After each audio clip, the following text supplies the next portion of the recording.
C'est bon? Allez, on y va. C'est parti. Noël est terminé, mais les animaux du zoo de Thoiry n'ont pas fini d'être gâtés. Cette année encore, pour lutter contre le gaspillage, le parc a récupéré les invendus des pépinières pour les redistribuer à ses animaux. J'ai préparé du coup, Manon, des morceaux de poivron comme ça, qu'on va mettre dans les branches. Ouais. Voilà, c'est ça, en style décoration, et puis après ça sera tout bon.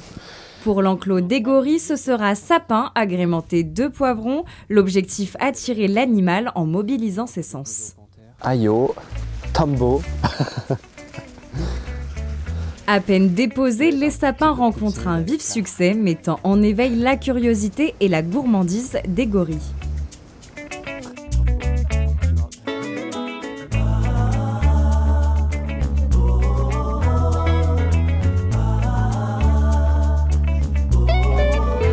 Et pour les carnivores aussi, les sapins représentent un intérêt. Là, les panthères, elles vont pas le manger, le sapin, étant donné que c'est des carnivores, ça va pas les intéresser.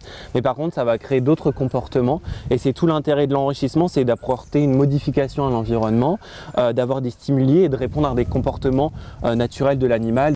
On se sert du support du sapin pour cacher de la nourriture, pour étaler du sang sur les branches. Et en fait, ça va stimuler la panthère à aller chercher ses morceaux de viande à l'intérieur.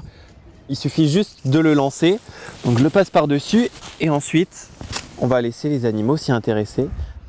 L'objectif de ce partenariat avec les grandes enseignes des alentours, recycler les sapins en leur donnant une seconde vie. Gracieusement, ils nous ont demandé si on pouvait les récupérer. Donc c'est quand même plutôt chouette, ça donne une seconde utilité à des sapins qui finalement étaient destinés à partir à la poubelle. Si tout n'a pas été mangé dessus, on peut les récupérer, les broyer et après ça nous sert à faire un couvert autour de nos massifs floraux ou au pied des arbres pour garder un maximum d'humidité et de minimiser les arrosages qu'on devrait faire normalement sur la végétation ici sur le parc.